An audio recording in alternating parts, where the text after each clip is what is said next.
இயேசு கிறிஸ்துவின் இடையினைற்று இந்த நாமத்தில் உங்கள் அனைவரையும் நான் வாழ்த்துகிறேன். ஆண்டவர் உங்களை ஆசீர்வதிப்பாராக. இந்த காணொளி வழியாய் சந்தித்து ஆண்டவருடைய வார்த்தைகளை சொல்வதில் மிக மகிழ்ச்சி அடைகிறேன்.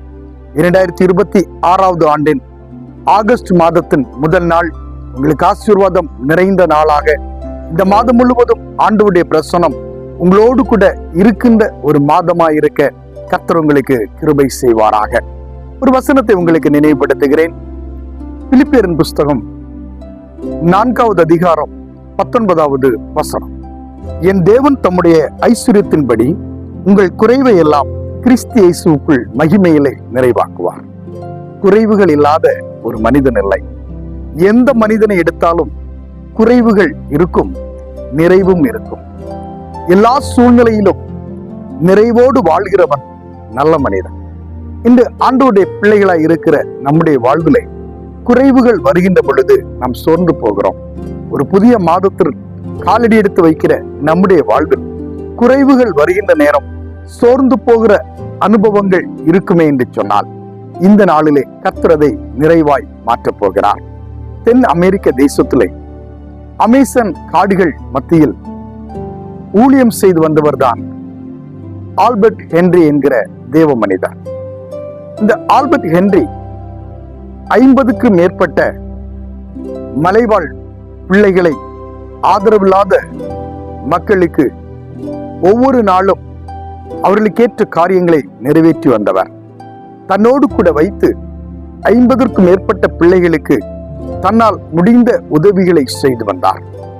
அவரோடு கூட இருந்த சமையல்காரர் ஒவ்வொரு நாளும் அந்த பிள்ளைகளுக்கான உணவுகளை சமைத்து அதன் வழியாய் ஆண்டோடைய நாமத்தை மகிமைப்படுத்தி வருகின்ற சூழ்நிலையில் ஒரு குறிப்பிட்ட காலத்தில் புயல் வீச ஆரம்பித்தது. இந்த புயல் வீச ஆரம்பித்ததினால் வறட்சி ஏற்பட்டது. வெளியிலிருந்து அந்த அமேசான் காடுகளுக்குள் உணவை கொண்டு வர முடியாத ஒரு சூழ்நிலை. பிள்ளைகள் பசியால் அலற ஆரம்பித்தார்கள்.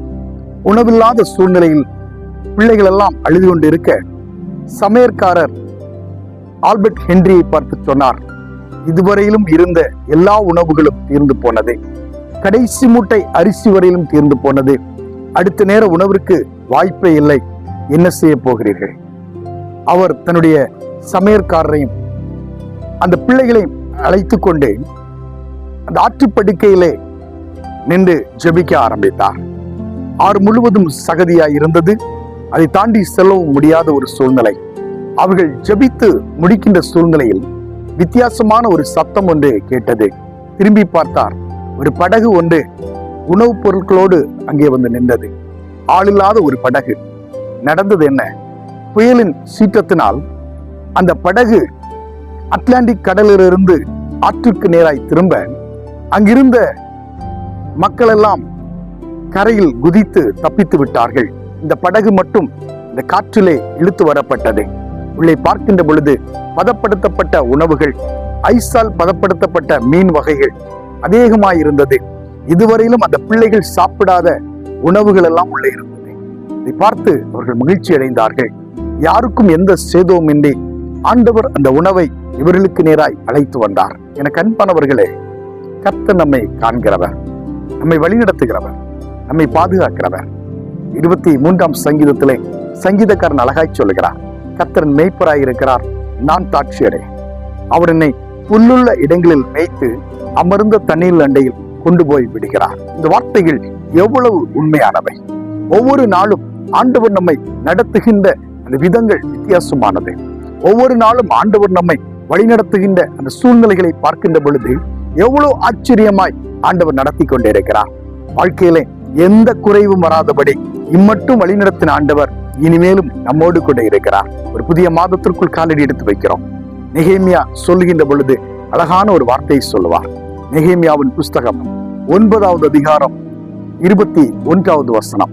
40 ஆண்டு காலம் ஆண்டவர் இஸ்ரவேல் மக்களை வழிநடத்தின அந்த அனுபவத்தை குறித்து சொல்லுகிறார். அந்த வசனத்தை உங்களுக்காய் நான் சொல்லுகிறேன். இப்படி 40 வருஷ காலமாக வனாந்திரத்தில் அவர்களுக்கு ஒன்றும் குறைவுபடாதபடிக்கு அவர்களை பராமரித்து வந்தீர். அவர்கள் வஸ்திரங்கள் பழமையாய் போகவும் இல்லை, அவர்கள் கால்கள் வீங்கவும் இல்லை. 40 வருடம் எப்படி இஸ்ரவேல் மக்களை ஆண்டவர் வழிநடத்தினார் என்பதை மிக தெளிவாய் சொல்லப்பட்டிருக்கிறதை நாம் பார்க்க முடிகிறது. என அன்பானவர்களே, நம்மை இம்மட்டும் வழிநடத்தின ஆண்டவர் எந்த குறையுமின்றி வழிநடத்தினதை போல இனியும் வழிநடத்துவார். இந்த மாதம் மட்டுமல்ல, இந்த வருடம் மட்டுமல்ல, நம்முடைய வாழ்நாள் முழுவதும் கர்த்தர் நம்மோடு கூட இருந்து எந்த குறையும் வராதபடி நம்மை வழிநடத்த வல்லவராய் இருக்கிறார். அவருடைய கரத்திலே நம்மை தாழ்த்தி ஒப்புக் கொடுப்போம். ஆண்டவர் உங்களை ஆசீர்வதிப்பாராக. ஒரு நிமிடம் கண்களை மூடி ஆண்டவரை நோக்கி ஜெபிப்போம்.